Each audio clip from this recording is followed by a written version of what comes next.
How the Grinch Stole Christmas. It was 3 days, 16 hours, and 32 minutes before Christmas, and every Who in Whoville who wasn't trimming a tree or decking a hall was out shopping, including Cindy Lou Who and her father, Lulu Who. Lou loved Christmas, all Whos did, except for Cindy Lou, who, like many young people, was beginning to question things. And one of the big things she was questioning was the true meaning of the holiday. Was Christmas really about buying and giving presents, or was there more to it than that? Cindy Lou didn't need or want anything from Santa Claus. In fact, the idea of buying someone another snoozle phone just didn't seem very important.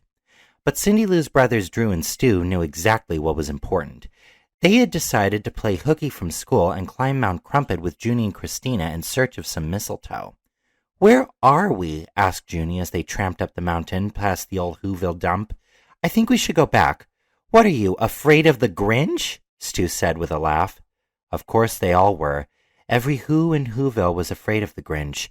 He had a terrible reputation, and he lived, as they say, in a vast dark cave at the very tippy top of Mount Crumpet, exactly where the teens were headed.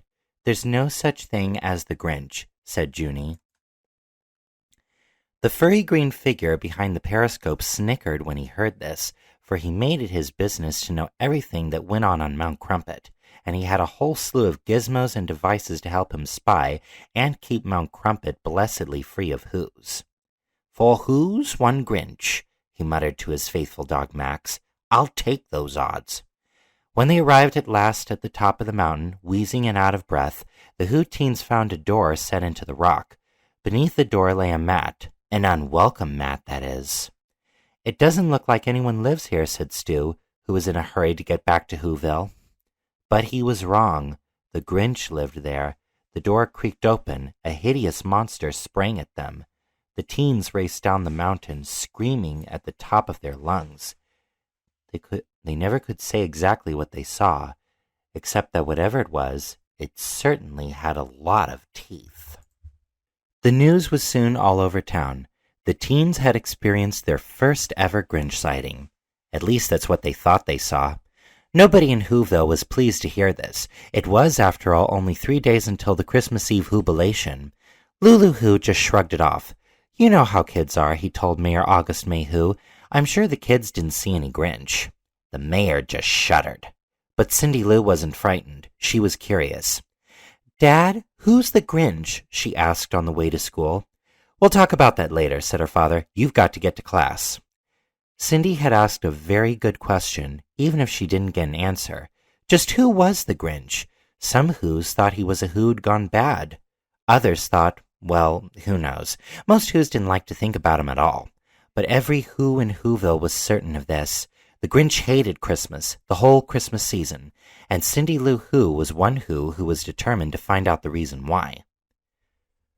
Whoville Elementary School was not so very different from the school you go to, except that the most important subject they studied all year round was, you guessed it, Christmas. They studied from the Book of Who, where rules and regulations for holiday celebrations were set down in black and white and red and green.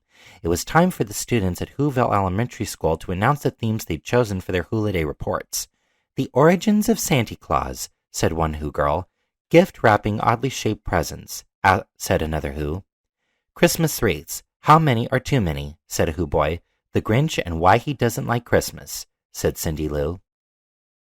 At that, every window shade in the room snapped open, every jaw dropped open. "Cindy Lou Who," gasped the teacher, Miss Roo Who, "we do not discuss that sort of thing in school." That very day, Miss Roo Who called Mr. Lulu Who. She demanded he come to his daughter's classroom promptly after school. "Mr. Lou Who, your daughter," Miss Roo Who sputtered. She said, oh my." Miss Roo Who was so scandalized, words failed to come to her lips. Lulu Who nodded sorrowfully. "I think I know what she said, Miss Roo Who. I'm sure we can straighten this thing out." He turned to his daughter. "Cindy, come help out your old man at the post office, and we'll have a talk." "You see," Lou explained as he stood behind the counter at the post office, helping the first in a long line of Whos get their packages posted in one heck of a rush. The Grinch is a well, he's not really a who, he's more of a what that doesn't like Christmas. Oh, Postmaster Lou-Hoo, cried a voice from the line. It was Mayor Mayhew. Uh-oh, said Lou. He turned to Cindy. I'm pretty busy right now. Would you mind sorting some mail out back until we can finish our talk? Cindy Lou didn't mind. She went in the back and started sorting mail and putting it into slots. It was a task someone else had already started, but that someone was putting the mail into the wrong slots. And while he was at it, he was sending out fake jury duty notices, chain letters, and nasty notes. Who was that someone? That someone was the Grinch. You see, the Grinch didn't always stay up in his cave on Mount Crumpet. Sometimes he came down to Whoville cleverly disguised to make all kinds of Grinchy mischief.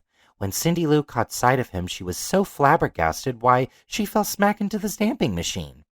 She was about to be crushed flat when, against his better judgment, the Grinch surprised himself. He rescued her, he pulled her out of the stamping machine. Then, before he could leave well enough alone, he wrapped her up like a Christmas present and went on his merry way. Wasn't Lou surprised when he came out in the back in search of his daughter and heard a familiar voice calling to him from a pile of parcels? After Lou unwrapped his daughter, he and Cindy went home. There, they were none the least surprised to find Mrs. Betty Lou-Hoo up on the roof, hanging strings of Christmas lights. You see, each year in Whoville there was a Christmas lights competition, and each year Betty's neighbor Martha May Whovier won the competition. Some Who said it was because Mayor Mayhew, who judged the contest, was sweet on Martha May. Some Whos were right. Nevertheless, Betty was sure that this year she would defeat Martha for the first time ever. The Lou-Hoo house was totally festooned with Christmas lights. It was dazzling, spectacular, a genuine megawatt tour de force, on the outside at least.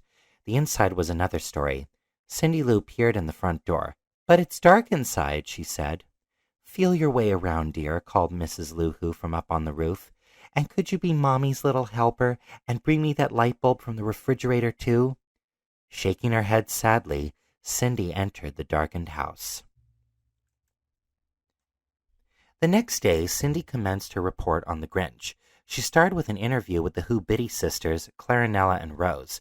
The sisters, Cindy Lou knew, had raised the Grinch from when he was very small. How did the Grinch come to you? Cindy Lou asked. For the interview, she had brought along her tape recorder to record everything that was said. He came all the way Who babies came, Clarinella reminisced softly. On calm nights, they drift down from the sky on little umbrellas. It was 40 years ago this Christmas Eve. We were having our annual Hula Day celebration. It was morning before anyone realized he was out there. Poor dear. We knew right away he was special. He was a wonderful little whatever he was, and we raised him like any other Who child. Cindy Lou went on to interview Martha May Whovier and Mayor Mayhew. She found out something that made her very, very sad and a little bit mad. She found out that all the Whos who went to school with the Grinch, especially young Mayhew, had been very mean to him because he wasn't like them. He was different. Only one Who had been kind, and that Who was Martha. When the Grinch was 8 years old, he had been quite sweet on Martha, it seems. He had made a special Christmas present for her. It was an angel that he made of scrap metal and parts he found at the Whoville dump. He was very proud of it. So that Christmas Eve, the Grinch went to school with a paper bag on his head, the angel in his hands, and Martha May in his heart. Miss Lou-Hoo made the Grinch take off the bag. All the children laughed and pointed. You see, the Grinch had tried to shave off his green fur because the other kids had made fun of it. The Grinch's face was covered in nicks and cuts, and he looked, well, even worse than usual. I don't know what's worse, the hack job he did on his face or the hack job he did with his gift, sneered young Mayhew, who had come with store-bought gifts from Martha May. In that moment, the Grinch knew he could never fit in with the Whos. He was ugly and green, and his present was junky, and Martha May would never be his.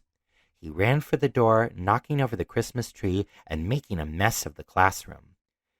He never came home that night, Clarinella said, shaking her head sadly. In fact, the mayor had also recalled, that was the last time we ever saw him. No thanks to you, thought Cindy Lou, and that's when she hatched her plan. The next day was Christmas Eve, the day of the annual Christmas jubilation. Every year, the Who's elected someone to be the holiday cheermeister. Cindy Lou nominated the Grinch. At first, every Who in Whoville was horrified, mostly the mayor because he wanted the job. But Cindy stood her ground. After all, she said, reading to them from the Book of Who, the cheermeister is the one who deserves a backslap or a toast. It goes to the soul at Christmas who needs it most. And I believe that soul is the Grinch. Cindy Lou looked up at the assembled crowd. And if you're the Who's I hope you are, you will too. At first all that could be heard was sniffles. Then the crowd burst into applause. It was settled. The Grinch would be that year's cheermeister. But who was going to tell him? Cindy climbed Mount Crumpet and asked the Grinch to be cheermeister, and the Grinch, with a little bit of coaxing from his faithful dog Max, accepted the honor. With a little more help from Max, the Grinch dressed in his holiday best for the event. He tried to be a good sport. Really, he did. He put on the sweater the Who Biddy sisters knitted him, which was 5 sizes too small. He sat in the chair of cheer. He judged the pudding cook-off. He led the Christmas conga line. He did vigorous exercise. He blessed the children. He led yet another Christmas conga line. He drank gallons of Christmas nog, and then it was time for the present pass-it-on. But unfortunately, no one had told the Grinch he needed to bring a present, and that the Who's learned was a very big mistake. Of course, the mayor used the occasion to give Martha May a diamond ring and a new car.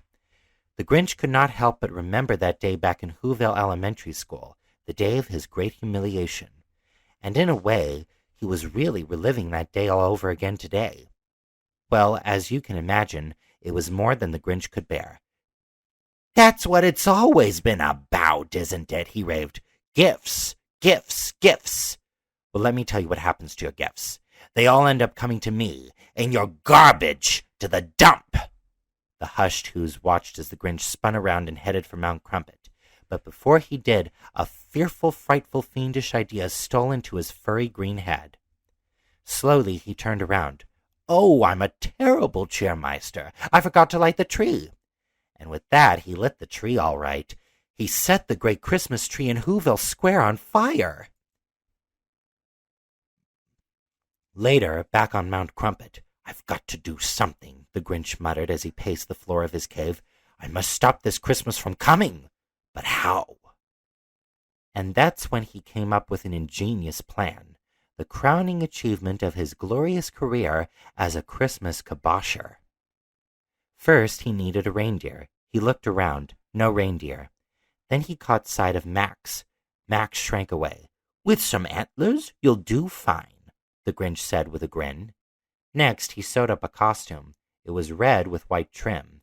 Can you guess what it was? A Santa Claus suit, of course.